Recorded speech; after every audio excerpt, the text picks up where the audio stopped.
Welcome to r/Offmychest, where two siblings might have fallen in love with each other. And I gotta preface this story, this entire video is gonna be just one single story with a lot of updates, and it's got tons of twists and turns, it's super juicy. However, I gotta warn you guys, OP really likes to talk. This is a long story. If I read every single word that she wrote, this would honest to God be like a 2.5 hour long video. So for the sake of everyone's sanity, I've got to cut out a lot of paragraphs just because there's a lot of filler that's not really super relevant to the story. And I know a lot of people hate when I do that, but trust me on this one, this story needs to be edited down. I'm cutting out about half of the story, which is OP basically just talking to herself. Our next Reddit post is from Psych Factor. I think my husband fathered his best friend's children, and now one of them is attracted to my daughter. This began as a dark, intrusive thought that I could never shake off. And over the years, it's bloomed into a poison flower that infects my entire psyche. I'm a 42-year-old woman. My husband, Luke, is 43, and so is Amy. I met Luke in college, but he's known Amy since they were about 7. They did everything together and understood each other implicitly. They were best friends. They've always insisted that they're surrogate siblings to each other. Naturally, I, as a new girlfriend, felt a little threatened by Amy and her closeness to Luke, but they both reassured me that I had nothing to worry about, that their bond wasn't romantic and had never been sexual, that Amy really was just the sister that Luke never had. I believed them, and it didn't take long for me to forget any and all insecurity I had about Amy. She became my friend too. She officiated our wedding. Luke and I have built a wonderful life together, and we've always had a strong relationship. After we got married and moved in together, we still saw a lot of Amy, and I was fine with that. I've spent many nights out on the town trying to help Amy find a man, as she's always lamented how she's unlucky in love. Luke and I started to have children after we were married, and at around the same point, so did Amy. For context, these are my kids: Sophie, who's 15, Owen, who's 12, Luis, who's 10, and Carter, who's 6. Amy's children include Tom, who's 17, Kaylee, who's 14, and then twins Adam and Jenna, who are 9. Now, Amy wasn't in a relationship at this point. She wasn't married. As far as I knew, she was dating, but not consistently. As Luke and I had more kids and our family grew, periodically Amy would find herself pregnant as well. It happened a few times, and Luke and I never knew anything about the fathers in question. I kind of assumed that maybe Amy was sleeping around and not keeping in contact with her one-night stands. Luke agreed that this was probably the answer. While I did ask each time if Amy knew the paternity, she always said no, and she didn't seem that worried about the idea of raising kids on her own, so I didn't pester her. Of course, she had us to support her, so there's that. While Amy never asked for any help, of course, Luke was never going to let his best friend struggle to stay afloat while she had children to raise. Financially, me and my husband are very fortunate and privileged. I have a job that pays handsomely, and Luke also has wealthy parents who already knew and loved Amy, so they were happy to provide for her. So we were able to support Amy, to get her somewhere to stay with her kids. People might be tempted to call Amy a leech, but I never saw it that way. None of us did. She needed help, and we could provide it. Of course, since Amy and Luke have been best friends since they were kids, it's not unreasonable that sometimes they hang out together when I'm not there. Hey, that's fine. Sometimes I hang out with Amy one-on-one as well, though Luke does it more. She was his friend first. This included him going over to her place and, at times, sleeping over there. OP, come on! Was I a fool to trust him and believe nothing was going on? Perhaps. But for years, they presented as being buddies. Yeah! Buddies, OP! They acted like siblings. I didn't pick up on any vibes between them. Not ever. As one can expect, our children were brought up together, but not in the same house. We made sure that Amy's children met ours from a young age, and they always got along, and strong bonds of friendship formed over the years, which is good. It's especially good if I'm right, and they all share blood. Anyways, I've come to suspect that Luke fathered at least one of Amy's kids, if not all of them. Frankly, I suspect they're all his kids. I would have never believed my husband to be capable of such a thing. And he's given me no indication that he's the unfaithful sort. But he does spend a lot of time with Amy, and I have to confess, I can't remember seeing her with any real boyfriend over the years. She would talk to men at bars and parties, and I would try to be her wingman and so on. But nothing ever seemed to really happen, so when she got pregnant the first time, I was curious. When it happened again and again, I began to wonder if she had some sort of secret fella who she didn't want us to know about for whatever reason. But I couldn't think of any reason why she'd hide him, especially from her children. After Carter, our youngest child, was born, Luke and I agreed that the time had come for him to have a vasectomy. Amy's twins had come just a couple of years prior. Interestingly, Amy never got pregnant again after the twins. Is it a coincidence that Luke had a vasectomy and then both of us stopped getting pregnant? I don't know, but Luke would still visit her, and he wasn't just going to see her, but checking up on her kids as well. In general, I should have paid more attention to it sooner, but Luke has always acted like a father to them, especially as they've gotten older. He's the father they've never had. He doesn't neglect me or our children, not one bit. He's doing double duty. On its own, the idea that he's a surrogate father to Amy's fatherless children isn't inherently suspicious. One could call it noble, but it combines with a lot of other little things. There's appearance as well. Suffice to say, Amy's kids certainly look like they could be Luke's kids. Kaylee also has a very unusual allergy that Luke also has. The twins also look very much like Adam.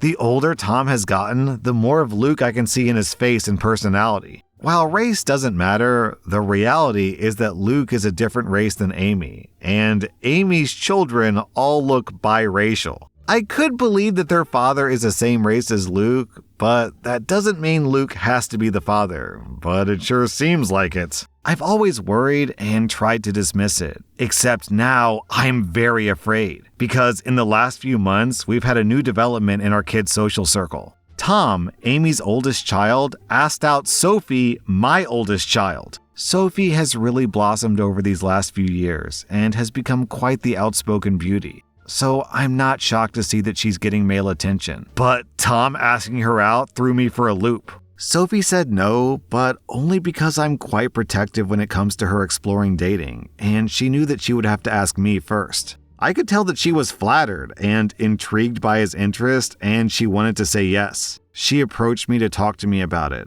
Bless my girl, she did everything right. I think she expected that I would see things her way and agreed that she could date Tom. Much to her surprise, I very firmly said no. That caused a bit of conflict. She didn't even want to date him that badly. She just couldn't understand why she wasn't allowed to, and I couldn't explain it to her. All I could come up with was, he's too old for you, which he is, but it's not really about that. When Amy and Luke heard the news, I was very curious to see what their reaction would be. If either of them agreed with Sophie and tried to convince me that the two of them should be allowed to date, I think I would have been relieved, and I would have taken that as proof that I was wrong about something going on between them. But the ambiguity continued because they both took my side. They both put their foot down, though not as fiercely as I did. Luke agreed with me, but he also worried that trying to forbid such a romance would only make Sophie want it more. He's probably right about that.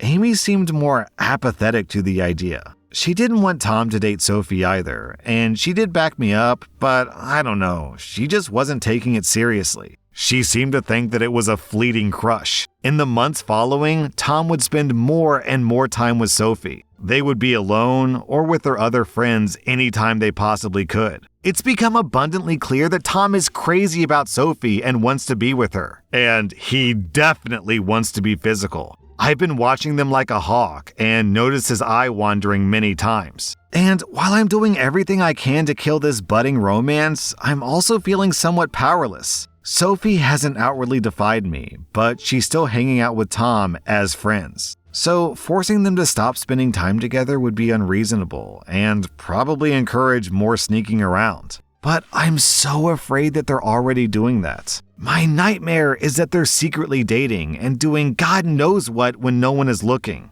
I've observed Tom being rather handsy with Sophie, and she presents no objection whatsoever. So basically, Luke's son wants to screw our daughter, his actual sister, because as far as he knows, she's just his childhood friend. And it's all Luke and Amy's fault for what they've done. If I speak up, everything gets blown to hell. On the off chance that I'm wrong, I'm a horrible monster who accused the love of my life and one of my closest friends of doing something horrible. If I'm right, it still tears our entire structure apart. The family and social unit that we've become over the last several years is gone, and everyone will be stressed and upset even if Luke and I don't divorce. If I do nothing, Sophie is eventually going to screw Tom and be his girlfriend, which might already be happening. I hope to hell this relationship fades as they mature, but what if it doesn't? What if they wind up being together for years? What if they marry and get pregnant someday? If I tell Sophie the truth about Amy's kids, then everyone else finds out too, and that's going to ruin so many lives. It would shatter my kids' perception of their father and their Aunt Amy. Luke is Owen's hero. I don't even want to think about how much this would hurt him.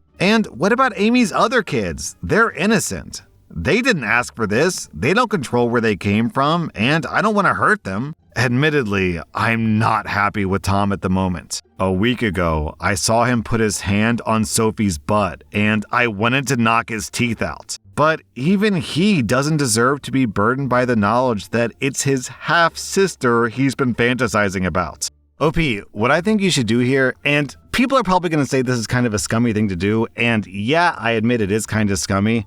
However, this is the only solution I can think of that doesn't immediately drop a nuclear missile on both of these families. That is to submit a DNA test of either your husband or your daughter, along with a DNA test of Tom. And yeah, getting a DNA sample of Tom might be kind of difficult, but spit will do. So you can just say, hey, Tom, come here, let me talk to you in the kitchen. Here, have a glass of water. And then after he takes a sip, you swab the rim of the glass and submit that as a sample. It would take a little bit of subtlety, but it'd be doable. Anyways, do the DNA test. If it comes back that they're not related, then great. If it comes back that they are related, then you have rock solid evidence and can move forward accordingly. The one thing you can definitely not do is sit on your hands and keep your mouth shut. Because as a mother, you have a responsibility to protect your daughter. And one thing you cannot let your daughter do is get knocked up by her half-brother. Please do not let that happen, OP. I know you're scared about consequences and blowing up family dynamics, but yo, you cannot let that happen. That is horrifying to both your daughter and Tom, and honestly, everyone in the situation. Do you guys have guesses? My guess is, this is feeling kind of fishy. I would not be surprised if these are half-siblings. Then, 3 days later, OP posted an update. So I ended up confronting Luke and Amy. Many comments suggested this as well. I finally told both of them that we needed to have a serious talk. It felt counterproductive to approach just one of them because I figured they would tell the other about what happened in their own words before I could prepare my own. I wanted them both to hear what I had to say. Once all the kids were at school, I laid down all of my suspicions and the reasons. I made it clear how much I love both of them, but a combination of clues has led me to notice the similarities between Luke and Amy's children. And I didn't even list all of them in the original post. Well, they reacted exactly as I would have expected. Their responses were perfect and so very well rehearsed. I genuinely can't tell if it was honest emotion or powerful gaslighting. Amy was more upset than Luke, or at least more outwardly upset. She was angry, offended at the accusation. Luke just seemed heartbroken by it. Maybe they were just acting, but I don't know. Somehow, they had reasonable responses to all the points that I brought up. They asked questions that I didn't know how to answer, that I'd never objected to them having alone time before, so why did it suddenly bother me now? Do Amy's children really resemble Luke that much, or are things like hair color pretty basic traits to have in common? The whole family had always treated Amy and her kids as part of our unit, and I'd previously commended Luke for stepping up and being a father to Amy's kids since they didn't have one. Why was I now saying that it was a bad thing? What exactly did I want them to do? How could I think such a thing about them? Why had I waited so long to say anything? Luke was more understanding than Amy. He respected my feelings, or at least he acted like he did. Amy appeared to feel more betrayed by what I said. I ended up apologizing several times, even though I'm not sure if I did anything wrong. Luke also apologized for anything he'd done to indicate that he was unfaithful. I asked Amy more pointedly that if it wasn't Luke, then who had fathered her children? She snapped back that it was none of my business, and I could tell that she was in no mood to get personal or vulnerable with me after my accusations. I'm not proud to say that I lost my temper and said that after everything we'd done for her and her kids, such information wasn't a lot to ask for, and perhaps she owed it to us. I regretted those words as soon as I said them. But Amy shouted back that I had actually never done anything for her, and it was Luke and his parents who kept her afloat all these years, not me. She went on this long tirade about how I'd always acted superior to her, which I don't believe I did, though it is possible that I gave off that vibe unintentionally. Luke did his best to calm her down, but the room was still fraught with tension. I asked Luke, for my own peace of mind, for the sake of our daughter, and for our family unit, if he could please get a DNA test done, a paternity test. I went on to say that I knew he disliked and distrusted these things, but that I really needed this. I could see the pain in Luke's eyes. Maybe it was an act, but he did seem genuinely hurt that I was asking for this. That him giving me his word that he had always been faithful wasn't enough for me. But he very reluctantly agreed to participate in a DNA test. Unfortunately, Amy did not, and that's where we hit a roadblock. I was afraid of this. But Amy was infuriated at the whole concept and told me in no uncertain terms that I would not be getting samples of her kid's DNA, and basically told me to F off for asking.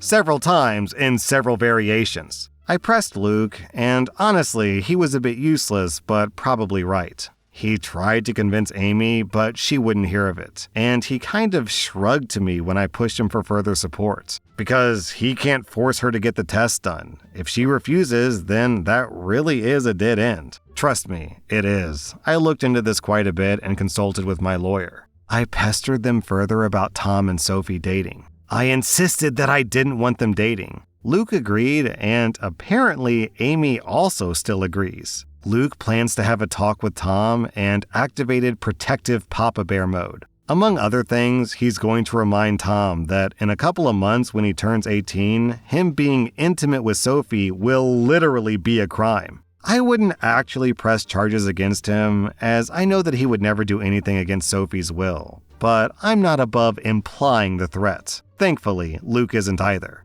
I did ask my husband if he'd be open to potentially swiping a sample of Tom's DNA to do a private paternity test, but he was very hesitant about the idea. Like me, he saw it as unethical. He also pointed out that if he were to do this and Amy found out, it would mean the end of our friendship with her, most likely. The way things are, Luke believes that it's still salvageable, where Amy and I could reconcile and become friends again, and I can see how much he wants this to happen. But if I did a DNA test on Tom behind Amy's back and she found out, I think she would hit the roof, and I wouldn't entirely blame her. Though I would be very interested to see the results. Luke ended up going to see Amy and spent the night. Oh, P, you can't be this dense! I know all of you are cringing and throwing up your hands. Yeah, no kidding. And trust me, I wasn't happy about it. That was a very long conversation. But he was adamant that he needed to perform damage control. So they spent the night together. Luke maintained that nothing happened. I didn't sleep a wink, and I kept texting him for updates. As far as I can tell, Amy will cool off, but she needs a little time. Eventually, me and my husband agreed to take our kids to his parents' place. His parents' names are Jim and Kat. When they took notice of how distant Luke and I were from each other, I finally relented and confessed my fears. I told them of my anxiety that Amy and Luke were having an affair and that Amy's children might be his. Here's where things get a little interesting. When I told them what I was feeling, Kat just gave Jim this pointed look and did a big dramatic sigh. So it turns out Kat has had similar suspicions as mine and genuinely suspected over the years that Luke and Amy were closer than they would ever admit, that they had crossed the line in the past. Jim, on the other hand, simply refuses to even consider the idea. He always insisted that Kat is seeing things that aren't there. He maintains that Luke and Amy are like siblings and they would never do such a thing. Kat thinks that his stance on this is naive, and that even if she and Jim had taken Amy in and loved her like a daughter, that didn't mean that Luke viewed her like a sister, and that she viewed him like a brother. I could tell that he and Kat have already had this conversation before, and they just kept going in circles, with Kat getting exasperated.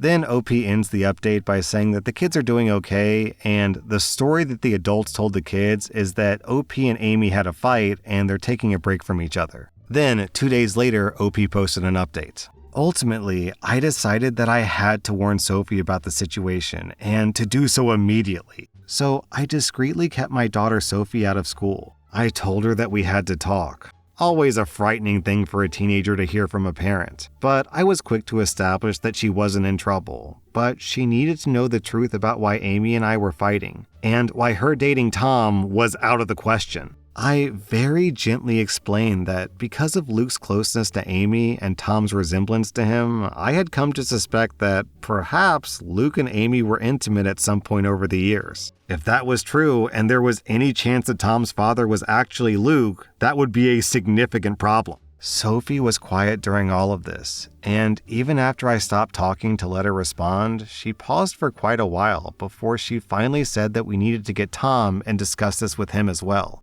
I had no objection, so she texted him to meet with us. They're both skipping school today, but Sophie gets straight A's, and this is extremely important, so I looked the other way. Tom came to meet us, and Sophie had me relay what I told her to him as well. I apologized to him for any indication that I might have given that I didn't think that he was good enough for my daughter, and to both of them for not telling the truth sooner. Then, Tom and Sophie just gave each other this oddly knowing stare. And Reddit, that's when they blew my mind. They revealed to me that, in fact, they'd already known about Luke and Amy, or at least they strongly suspected.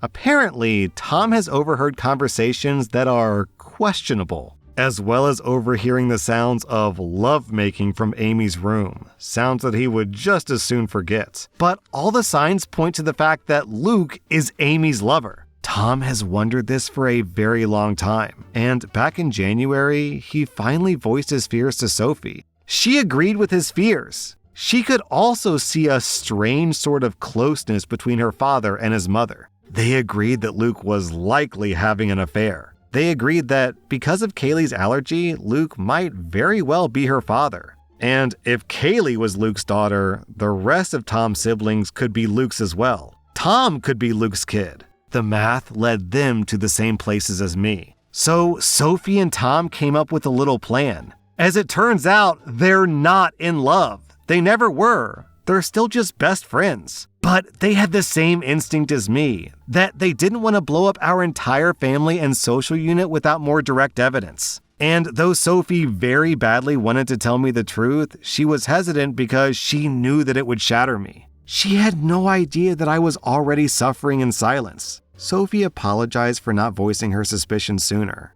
Honestly, we both cried, and I made sure she understood that none of this was her fault, and that I loved her very much. So the bottom line is, Sophie and Tom already know that they could be half-siblings, and aren't actually interested in being a couple. That this was their idea for how to rock the boat. To force Luke and Amy to do something about the situation, rather than just keep making a fool out of me. I also think that it was their way of punishing their parents for their affair. Teenagers can be vindictive. So they concocted this idea that they would pretend to date. Every flirtation I've witnessed, every inappropriate touch, all staged, apparently, for the benefit of Luke, Amy, or both. This was supposed to make them sweat, and Sophie and Tom expected they would jump out of their seats to forbid this from happening. When I was the one who did this instead, this kind of threw the kids for a loop. They couldn't understand why I cared more than the actual cheaters.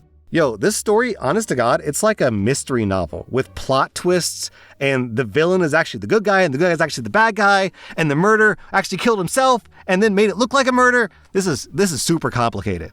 They began to suspect that maybe I knew. Tom confronting me that one time about why can't he date Sophie was him trying to gauge if I knew or not. Honestly, I'm just so relieved they're not dating.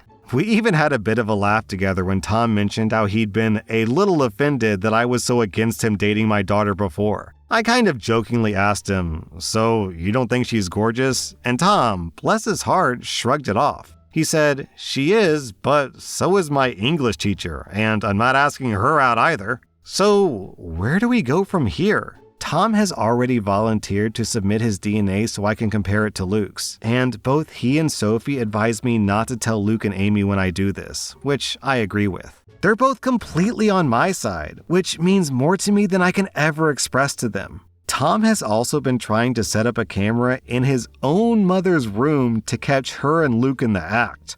Gross. Sophie told me flat out that I need to divorce her dad, and hearing that from my own daughter made it clearer than it has ever been. She's right. Yo guys, this story is gripping. There are 2 more very long updates, so we're like halfway through, guys. Buckle up, I guess. Then 2 days later, OP posted an update. So first things first, but our little team has supposedly recruited my mother-in-law. I say supposedly because Sophie and Tom were going to talk to her about getting help with submitting the DNA test, and at the advice of my lawyer, I'm staying out of the process. Officially, I told Sophie not to do it, and she said that she wouldn't. Oh, that's right, because they can test the DNA against the grandma, right? If the mother-in-law is the grandma, oh, that's clever. Clever. My mother-in-law hasn't contacted me about it either. The bottom line is I can honestly say that I have no knowledge of any DNA test. Loophole City. Another bit of good news. After digging through some paperwork, I found out that my name is on the paperwork for our home and Luke's isn't. I was the one who bought the house, and we always planned to add Luke's name to the house, but we never got around to it, and eventually we forgot. It was my lawyer, Paige, who pointed this out to me, and that was like finding a winning lottery ticket on the ground. I don't know where I'd be without Paige. So the last time I looked through Luke's phone was 3 months ago, around the point that Sophie and Tom began to go around claiming they wanted to date. I didn't find anything. However, Redditors taught me some clever tricks to find recently deleted messages. So when Luke was asleep, I did just that. I swiped through his phone and checked through deleted messages. I'm glad I did, but I also wish that I hadn't, because I'm reeling from the pain. Sure enough, a conversation with Amy had been deleted. There were recent texts talking about the conflict between her and me, with Amy describing me as a problem and Luke trying to pacify her, without defending me at all, to be clear. They both alluded to how they'd expected this for a while and just hoped that it would never happen. Presumably, me accusing them of having an affair. The whole conversation and the fact that it was deleted was sketchy, but nothing was actually admitted. So I scrolled a bit higher to a few days before the fight, and Amy's messages got a bit more flirty. Then I saw it. 5 days before I confronted them, Amy had sent Luke a topless picture, a selfie with no shirt or bra. Guys, I teared up. I knew that it was true. I knew it in my bones, but seeing the proof still cut me like a hot knife. It doesn't help that Amy's always had bigger breasts than me. I exited the message app and checked Luke's recently deleted photos. Sure enough, the same selfie was there. And others. Amy topless, Amy naked, Amy in various poses to show off. There were pictures of the 2 of them together, cuddled and pressed close like a couple. In some of these, she was naked. In some, they both were. There were videos. Amy sent Luke a message of herself topless, and I had to actually hear her voice talking to him in a tone that made me sick, about how she was sending him a quick video to help him get through the day. In more than one video, she called him her boo, and hearing her call him that, I almost vomited. Then I had a strange compulsion to keep searching, which led me to check Luke's laptop. I knew enough of his passwords to access his iCloud storage, and yeah, basically more of the same. There were letters, long letters between them. I didn't have the heart to read past the first few lines of one of them, but I did read Luke mention our children. There were countless naked and topless selfies of Amy, selfies of them together, videos where Amy appeared to be pleasuring herself. There were sex tapes. I scrolled and scrolled and scrolled. There were so many, going back years. Not all of it was even sexual. There were some photos of Amy's kids, too. One video was of Kaylee and the twins playing together when they were younger, and Luke and Amy's voices from behind the camera. There were even old pictures of Luke and Amy from when they were younger. I snapped. All these years, I'd been telling myself that I had to be wrong, that it couldn't be true. Well, it was true. I know that no one forced me to look at all that evidence, but I'm still hurting very badly from having seen it in that moment, and I wanted to act. So I did. I called my lawyer. I asked her to draw up the paperwork and have it ready. She told me that she'd already had it ready since I first reached out to her. As I waited for her, I went through the necessary channels on Luke's laptop to make sure that he wouldn't be able to remotely disconnect our access to his little stash. I changed his passwords and all that. My lawyer arrived and I went outside to greet her in the car. I spent a good half hour in the passenger seat just crying, and she was great about that. Then I passed her Luke's phone and his laptop with all the information she needed to use them. She warned me that this could be considered theft. So I asked her to forward and print out copies of everything she could and then bring the items back, because I just couldn't bear to do it myself.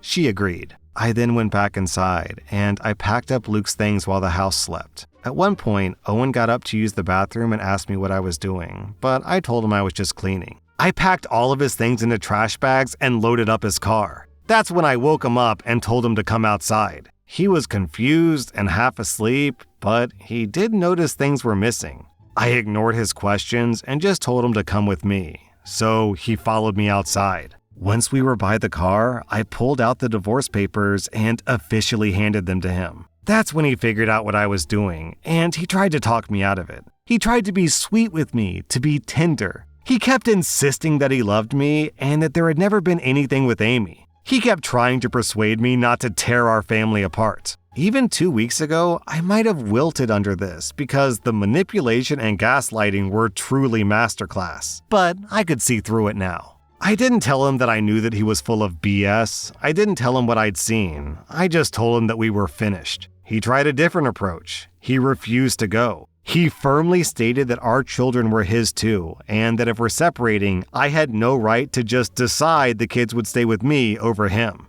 That's when I very coldly presented the paperwork reminding him that the house is in my name, and I told him under no circumstances would the kids be staying with Amy. He argued a while longer, but in the end, he decided to be the bigger person and keep the peace. At the moment, I didn't care where he went. Before he left, he did ask about his phone and laptop, and I waved him off by saying they were in one of the bags. That bought a little more time. I couldn't sleep for the rest of that night. I cried more. Eventually, I realized that I would have to wake my children up early and explain to the extent that I could. Naturally, I woke Sophie first. I told her that I had kicked her father out and that I had discovered evidence of an affair on his devices. I didn't specify what kind of evidence, and she didn't ask. I woke up the others and gently told them that their dad had gone to stay somewhere else for a little while. That I wasn't sure where, but from now on, things were going to be different. Louise was the one to ask if we were getting divorced, and I couldn't lie to her. I told her yes. Owen asked when they could see their father again, and I wanted to cry. Sophie was a big help, urging her siblings to be sympathetic to me right now and to worry about Dad later. I knew better than to poison them against their father, so I only told Sophie that the affair was confirmed since she already had been in the know. However, as the kids were getting ready for school, Owen approached me and asked me point blank if this was about Amy, if Luke was going to be with her instead of with me. I couldn't answer, but I suppose that's an answer on its own. After I took them to school, my lawyer showed up to say that she had done everything. And then, sure enough, Luke turned up an hour later demanding to know where his laptop and phone were. I had put them back in our bedroom like they had never moved, and I just told him that he had forgotten them. He insisted that I had said they were in one of the bags, so I just shrugged him off and told him I must have been mistaken. After he grabbed them, he tried to reason with me, but I just showed him the door. I talked to my mother-in-law that night. Apparently, Luke did show up to his parents' house, which was a surprise, as I was certain that he would stay with Amy. But maybe even he knows how suspicious that would look to the kids, and he doesn't want to rock the boat that much. Kat already shared his version of the events with me that he relayed to her and Jim. That I'm having some kind of mental breakdown, that he wishes he could help me, but my paranoia is causing me to lash out and turn violent. And what's so hilarious is that he didn't mention Amy at all to his parents. Kat believes me. His dad, Jim, doesn't know what to believe anymore. According to Kat, her husband seemed very, very troubled by what he heard from all sides. As for Amy, she's radio silent. Thomas told Sophie that she's acting like nothing is wrong, but she is clearly stressed out. That when her children ask her, she makes the same sort of claims. That I'm having some kind of emotional, nervous breakdown and pushing her away as well as Luke. She doesn't mention anything about me accusing them of an affair, but she still puts it all on me. My life has fallen apart, but it was never my life. Then, 3 days later, Opie posted an update. And it's pretty long and off topic. First off, Opie talks about the house, how it's in her name, and how she's going to play hardball. Also, she talks about visiting her family attorney, which coincidentally prevents her husband from being able to retain that attorney. There's a bit of friction between the two attorneys, but Opie moves on. When my kids ask me what's going on, I simply tell them that their father and I are having adult problems, and it's nothing they need to worry about. That worked for about a day. Sophie warned me that they were planning to confront me as a group, and they did, asking if Dad had cheated on me with Amy. Obviously, they've been talking about this, and perhaps they've been for longer than I anticipated. I simply said, I believe he did, yes, with as much sincerity as I could muster. I think they believe me. Tom and Sophie are texting nonstop, and from what I can gather, there's doubt among Amy's kids as well that this is about me losing my mind and not their mother being too close to my husband. I think it's slowly sinking in for Luke's father, Jim, that what he didn't want to believe was possible is very much possible and is happening. I haven't shown him or Kat any of the letters or anything.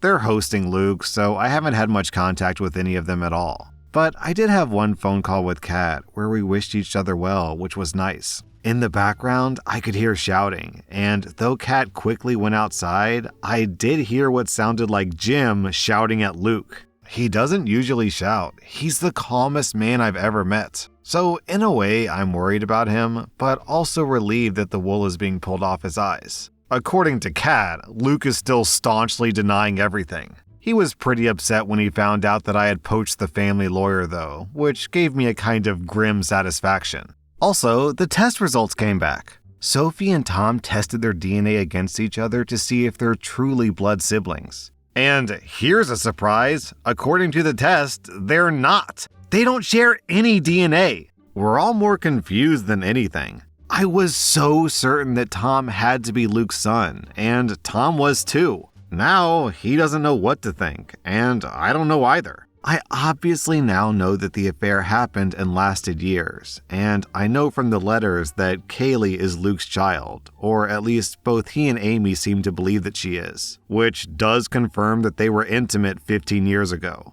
Now I'm just wondering for Tom's sake, who, if not Luke, is the father? He does kind of look like Luke, but I guess that's just a coincidence. In general, everything was quiet for a few days. Until it wasn't. Until she finally showed her face. My best friend, Amy. I'm so happy that I installed Ring cameras everywhere, as you're about to understand. Sure enough, Amy turned up on my doorstep and asked to talk. She had a relaxed demeanor and didn't raise her voice. I assumed that she was just approaching me on Luke's behalf, so I told her that I wasn't interested in talking to her and to just go away. She didn't leave, but she didn't make a scene either. She persisted in telling me that we had to have a conversation. The kids weren't home, and I did have cameras inside. I was also recording her on my phone and being discreet about it, so eventually I relented and let her in. I don't know if she realized that she was on camera. We sat down on the couch, and she instantly got to the reason for her visit. Turns out, she and Luke know, or suspect, that I procured damning material from his laptop. Amy accused me of going through his devices and told me that anything I found wasn't my business and I needed to delete it. That was all she had to say. No apology, no admission of guilt, didn't take responsibility for her own behavior. So I confronted her, letting out some of my anger. I asked how she could have the nerve to make demands of me. I asked her why she and Luke would do such a thing in the first place. Why they saw fit to spend all those years betraying me. As I expected, I got no answer. Literally, Amy didn't seem to really even hear me when I confronted her. She seemed like she was stressed, panicked even. but she was keeping it under wraps. She ignored my questions and accusations and just kept telling me to delete whatever content from Luke's laptop that I had. She said that if I wanted to divorce Luke, that was my call, but not to drag me into it. Oh, that made me so mad. I kept my temper, but I did snap back that she was already very much in it. Amy just kept repeating herself, telling me to delete whatever I found, so I just refused. I asked her point blank, why should I? Why'd I have any reason to? She refused to leave until I deleted everything I'd found in front of her, and I couldn't help laughing. I told her, no, that was not going to happen. This is where I could see her starting to freak out more. In another moment, she got up, ran to the other room, and grabbed my laptop. Before I could stop her, she smashed it on the floor. All of my important files are backed up, and at that moment, I was more concerned that Amy would do something else drastic. She looked like she was going to have a breakdown. I tried again, very calmly, to tell her that she needed to leave or I'd be calling the cops. She refused again and just kept repeating her demand that I drop this whole cheating angle and divorce Luke without trying to argue that an affair took place. I told her that I didn't owe her anything, but she owed her children the truth, that they had a right to know where they came from, who Luke really was to them. Amy bristled and told me that it was none of my business, that I didn't understand her family and I needed to back off. She got more and more desperate, and her anger accelerated to the point that she physically attacked me. She hurt me pretty badly, but I got her off me. I recorded that part on camera. She finally left after that, and I immediately called to file a police report. I also sent the footage to my 2 lawyers, as well as pictures of my injured state before I cleaned up. Then, 5 days later, OP posted an update. Everything's been on hold for the past few days because Jim, Luke's father, had a heart attack. I saw Luke, Amy, and Amy's kids at the funeral. It was the first time that we were all together since before all this happened. Nobody talked about what's going on, short of Amy briefly apologizing for what happened before. She did seem sincere, I'll give her that. Amy, Luke, and Kat all seemed pretty devastated. I was too, but we all agreed not to argue or talk about the divorce and just let the day be a ceasefire to focus on Jim. Luke and I had a nice conversation about him. I think that Luke misses his kids and hates that he can't see them, thanks to all this drama. Also, OP reveals that Kat lied to OP about sending in DNA test results because ultimately Kat didn't want to go behind her son's back, so she confessed that to OP. So that does possibly still mean that Tom is Luke's son. My lawyers finished going through Luke and Amy's letters with a fine-tooth comb. The bottom line is, they definitely found what it was that Amy didn't want me to see. And I now completely understand why she was so panicked. It has to do with why Amy and Luke didn't marry conventionally. They did something very bad. But this is genuinely something that I'm not sure if I should be talking about, even on an anonymous internet post. I haven't even been able to collect my feelings about what Amy and Luke have done, especially with everything else going on. Alright, like the rest of you, I'm dying to know what this very bad thing is, and the top comment seems to be people assuming that they're half siblings, which would also explain why Kat and Jim decided to support Amy, because Amy was probably the affair baby of either Kat or Jim. Also, now that I think about it, that would explain why Kat refused to do the DNA test for Luke. Because any sort of DNA test from them would show that they were still slightly related because, you know, they're all family members. Man, this post has more twists than a pretzel. That would mean that, oh gosh, what is the family tree here? Okay, so we have to assume Jim and Kat had Luke. And then Kat probably had an affair and gave birth to Amy, so they're half siblings. And those half-siblings decided to screw. And then Luke had kids with both Amy and OP, which means they're half-siblings? So, holy shit, what is the math on this? Man, I literally tried to calculate how much DNA is shared between Tom and Sophie if they're half-siblings, but my brain is starting to hurt on this one. Can anyone do the math? How related are these two? Are half-siblings who are born from half-siblings, are they more related than brother and sister or less related? They'd have to be less related, right? Maybe like 40% DNA match or something? That was rSlash Off My Chest. And if you like this content, check out my podcast where I publish the exact same episodes. Also, hit that subscribe button because I put out new Reddit episodes every single day.